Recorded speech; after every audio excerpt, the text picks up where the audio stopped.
Worthington direct drive air compressor. Not a Chinese 3450 RPM screaming pot metal garbage compressor, but a 1725 RPM cast iron American made compressor.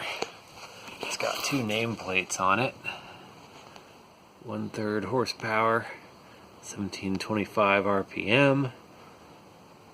This thing is not a very good phone or camera.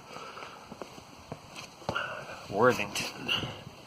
What is that size? 1 5/8 by 1 1/4, looks like.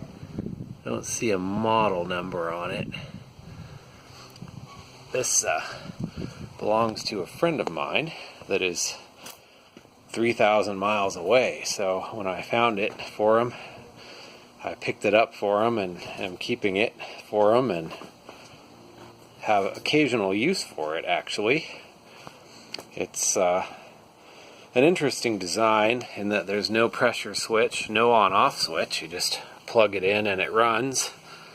There's no check valve. Comes right out of the compressor and into the tank.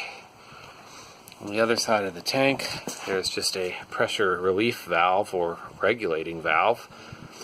I cleaned it up and adjusted it. I turned it down to 100 pounds, and it just bleeds off the air, and it runs constantly. It's got a regulator to control the output pressure. It originally just had this old rubber hose screwed right into it. I got some nice fittings from McMaster Car, so now you can plug hoses into it. It had a tire chuck on that end. I put a fitting over there. This old rubber hose is crusty, but still seems to be pretty good.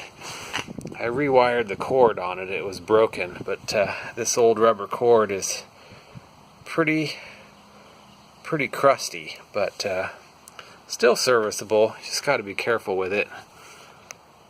It's got just a cheesy little, like a radiator drain petcock that these always seize up and stop working. So I need to get a new one of those. But oh yeah, it also had little hard feet on it, and all of them were broken except one hard rubber little thing. So I bolted these nice squishy rubber feet from McMaster Car onto it, so it runs smoothly and quietly and stays in one place.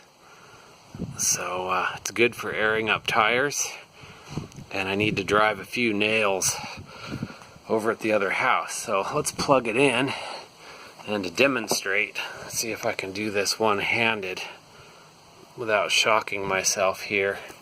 Here, I'll use my foot. Okay, here we go.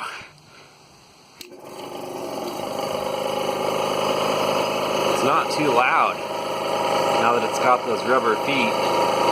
It's a jiggly little guy, but the rubber feet really absorb the vibration. It's very tolerable. Nothing like those Chinese high-speed garbagey things that should instantly be tossed in the dumpster. So here comes the pressure, and there's the relief. The steel ball inside of that pressure relief valve is rusty on one side, so I turned it around. It just sits there and keeps popping off. I can plug in a hose now. I don't know if I could do that single-handedly. There we go. Pressure drops down, fills up the hose. So yeah, all in all, a quite little handy unit for filling up tires, and it'll do the nail gun just fine. Obviously it's inefficient to leave it on all the time if you're using air only intermittently. It'd be cool if it had an unloader, but anyway, it's pretty cool. It stopped real quick with the pressure against it. You can't restart it when there's pressure in it either. You got to let it bleed off. So that'll be a lot easier when this is replaced.